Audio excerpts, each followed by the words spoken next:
12 जून की दोपहर air India की फ्लाइट AI-117 अहमदाबाद से लंदन के लिए रवाना हो रही थी। इससे पहले ये विमान दिल्ली से अहमदाबाद आया था, जहां सामान्य रिफ्यूलिंग और बोर्डिंग की गई।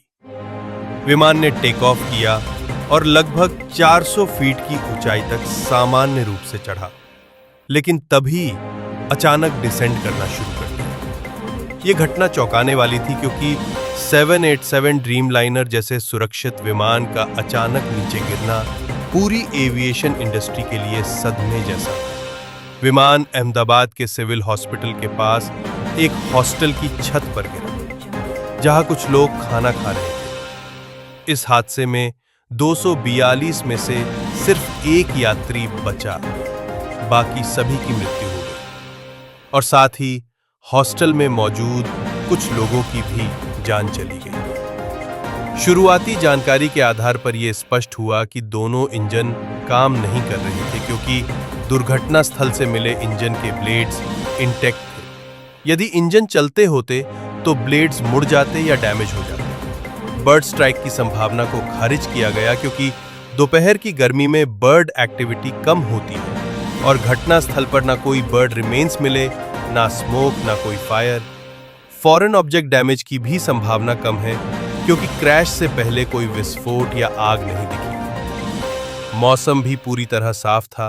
37 डिग्री तापमान, 6 किलोमीटर विजिबिलिटी और कोई बादल नहीं। इस सब से यह अंदेशा लगाया जा सकता है कि दोनों इंजनों का फेल होना ही इस क्रैश का मुख्य कारण रहा होगा।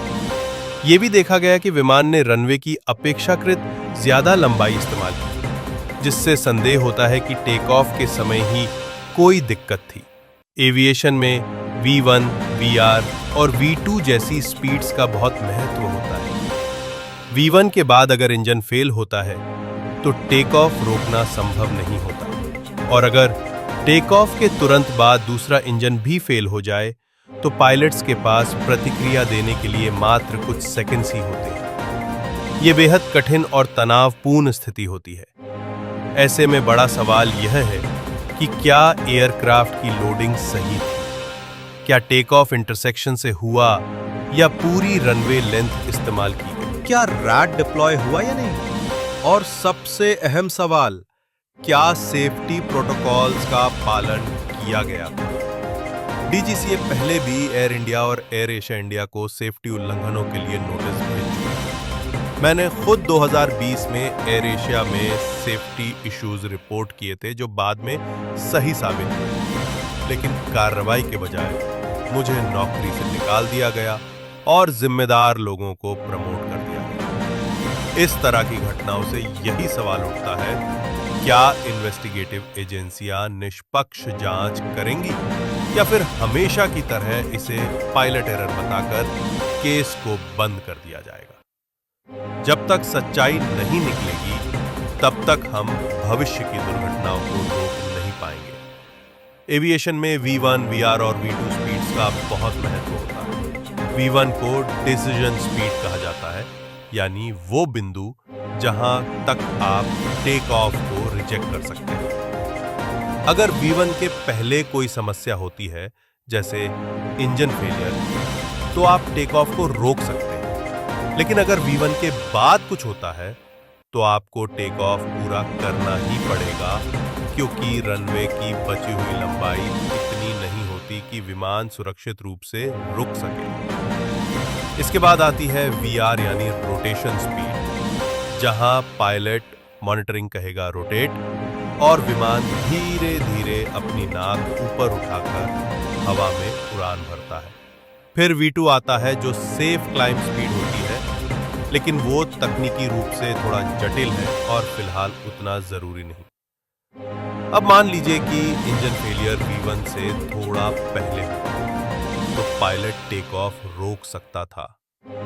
लेकिन अगर V1 पार हो गया और उसके बाद इंजन फेल हुआ, तो टेक ऑफ जारी रखना जरूरी था, और चूंकि थ्रस्ट कम हो गया तो VR और लिफ्ट ऑफ पॉइंट रनवे पर आगे शिफ्ट हो गए। और यहीं पर यह थ्योरी फिट होती है कि शायद एक इंजन ग्राउंड पर ही फेल हो गया था और दूसरा उड़ान के कुछ ही सेकंड बाद, जिससे रनवे का अधिक हिस्सा लिया गया, जैसा कि फ्लाइट रडार 24 के डेटा से भी पता चलता है। अब बात करते हैं इंजन स्टॉल। इंजन स्टॉल तब होता है जब एयर फ्लो इंजन ब्लेड्स पर गलत एंगल से पड़ता है, जिससे वो रुकने जैसा व्यवहार करता है। लेकिन इसमें कंप्लीट पावर लॉस नहीं होता, बल्कि इंजन 30-40% तक थ्रस्ट देता रहता है और इसमें जोरदार आवाजें आती हैं, बुक बुक बुक जैसी। लेकिन जो फुटेज हमें उपलब्ध हैं, उनमें ऐसी कोई आवाज नहीं सुनाई दी। इसलिए इंजन स्टॉल की थ्योरी भी कमजोर लगी। ड्यूअल इंजन फेलियर की थ्योरी को हमने सिमुलेटर में टेस्ट किया और पाया कि टेक ऑफ के तुरंत बाद अगर दोनों इंजन बंद हो जाएं, तो पायलट्स के पास रिएक्ट करने के लिए कुछ सेकंड्स ही होते हैं। सिमुलेशन में भी डर लग रहा था, तो रियल लाइफ में कैसा लगा होगा इसकी कल्पना करना भी मुश्किल है। 100 में 150 फीट की ऊंचाई पर इंजन फेलियर हुआ होगा, इतना ऊंचा कि इनर्शिया के कारण विमान 400 फीट तक चढ़ा, लेकिन फिर धीरे धीरे गिरना शुरू हुआ। वीडियो में भी देखा गया कि इंपैक्ट से पहले नोज थोड़ी सी ऊपर गई, यानी पायलट ने आखिरी कोशिश की थी विमान को स्थिर करने की। गियर ऊपर नहीं लिए गए, शायद क्योंकि दोनों इंजन बंद हो चुके थे और रैट और रैम एयर टरबाइन डिप्लॉय हो गया था, जो केवल जरूरी सिस्टम्स को ही पावर देता है, गियर अप नहीं। एक सर्वाइवर ने कहा कि कैबिन में ग्रीन और व्हाइट लाइट्स दिखीं, जो सिर्फ तब दिखती हैं जब एयरक्राफ्ट दोनों जनरेटर खो देता है और बैटरी मोड में चला जाता है। यानी ये बात पक्की है कि दोनों इंजन फेल हो चुके हैं। सवाल है क्यों? क्या फ्यूल कंटैमिनेटेड था? अगर ऐसा था तो बाकी फ्लाइट्स पर असर क्यों नहीं पड़ा? क्या ये किसी बड़ी साजिश का हिस्सा था? अगर हाँ, तो ये टेररिज्म की कैटेगरी में आता है और फिर इन्वेस्टिगेशन में बड़े एजेंसियों की जरूरत पड़ेगी। आखिर में एक और संभावना है, सॉफ्टवेयर फॉल्ट, जैसे 737 मैक्स के साथ हुआ था, जिसमें MCAS नामक सिस्टम ने गलत सिग्नल पर विमान की नाक नीचे की ओर धकेल दी थी और पायलट्स को समय ही नहीं मिला। हो सकता है 737 में भी कोई अनदेखा सॉफ्टवेयर बग हो जिसने कोई गलत एक्शन लिया हो। हालांकि ये अब तक पुष्टि नहीं हुई, लेकिन अगर ऐसा कुछ है तो इससे पहले कि और हादसे हों, इस पर गहन जांच जरूरी है। तो दोस्तों, आइए अब आते हैं सबसे महत्वपूर्ण हिस्से पर। मेरा मानना है कि वास्तव में क्या हो सकता है। ये सिर्फ मेरी राय नहीं है। मैंने इस पर 5-6 घंटों तक कई लोगों से चर्चा की है और अपनी सीमित समझ और अनुभव के अनुसार जो मुझे समझ में आया, वो अब आपके साथ साझा कर रहा हूं। अहमदाबाद एयरपोर्ट की एलिवेशन लगभग 189 फीट है। चलिए हम इसे 200 फीट मान लेते हैं। एक बात स्पष्ट कर दूं, मैं इस वीडियो के जरिए किसी कानूनी विवाद में नहीं पड़ना चाहता, इसलिए कभी-कभी जो बातें मैं बताऊंगा वह मेरी कल्पना पर आधारित होंगी, और जब ऐसा होगा तो स्क्रीन पर भी आपको दिखेगा कि ये एक मनगढ़ंत कहानी है जिसका हकीकत से कोई वास्ता नहीं। अब मैं आपको एक अहम फोटो दिखाना चाहता हूं जो कैप्टन अमित सिंह ने मुझे दी। इसमें अहमदाबाद रनवे की 3 लाइनें हैं, ग्रीन, रेड और येलो। ग्रीन लाइन दर्शाती है कि जब दोनों इंजन ठीक होते हैं तो एयरक्राफ्ट कितने डिस्टेंस में टेक ऑफ करता है।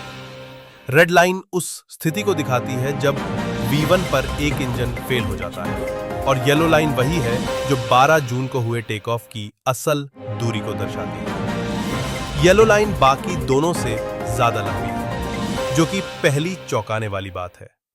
इसका मतलब यह हो सकता है कि या तो स्पीड नहीं बनी या थ्रस्ट कम था।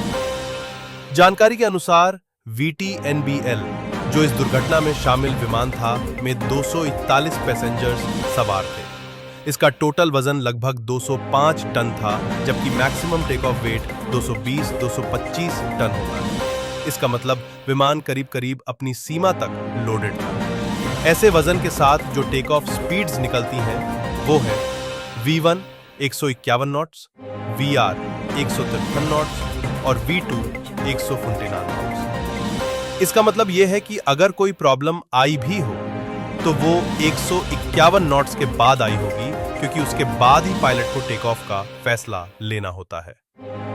अब एक मनगढ़ंत कहानी। अमेरिका में जब मैं फ्लाइंग कर रहा था, एक डिस्पैचर जो पहले एयर इंडिया में थे ने मुझे मजाक में बताया कि कभी-कभी फ्लाइट ओवरलोड हो जाती है और पायलट हंसते हुए कहते थे, लगता है सालों ने ओवरलोड कर दिया। उन्होंने कहा कि कई बार कंपनियां ज्यादा कार्गो चढ़ा देती हैं, जिससे असल वजन और डॉक्यूमेंटेड वजन में अंतर होता। मान लेते हैं टेक ऑफ V1 के बाद हुआ, एक इंजन फेल हुआ और जहाज पहले ही ओवरलोडेड था, तो निश्चित रूप से टेक ऑफ बहुत लेट हुआ होगा। ऐसे में पायलट्स का पहला स्टार्टल इफेक्ट वहीं आया होगा कि रनवे खत्म हो रहा है और जहाज रोटेट नहीं कर रहा। हमारे सिमुलेटर टेस्ट में जब हमने इसी सिचुएशन को भारी जहाज के साथ दोहराया तो एयरक्राफ्ट टेक ऑफ नहीं कर पाया। एक बार फिर समझें, ये वो स्थिति है जब दोनों इंजन काम कर रहे हो और फिर भी टेक ऑफ में मुश्किल हो। अब एक और बेहद अहम बात,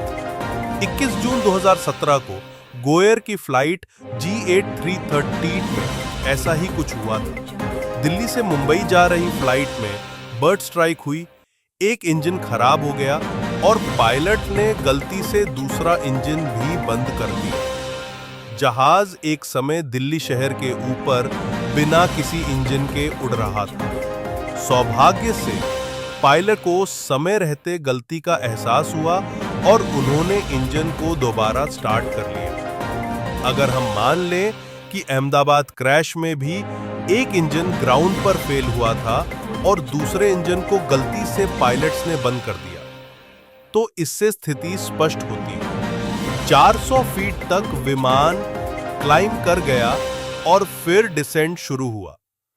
बोइंग 787 में एक खास प्रोसीजर है।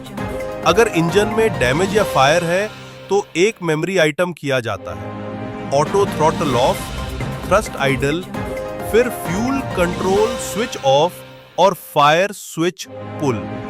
एक टेंशन वाली सिचुएशन में हो सकता है कि पायलट ने गलती से गलत इंजन बंद कर दिया हो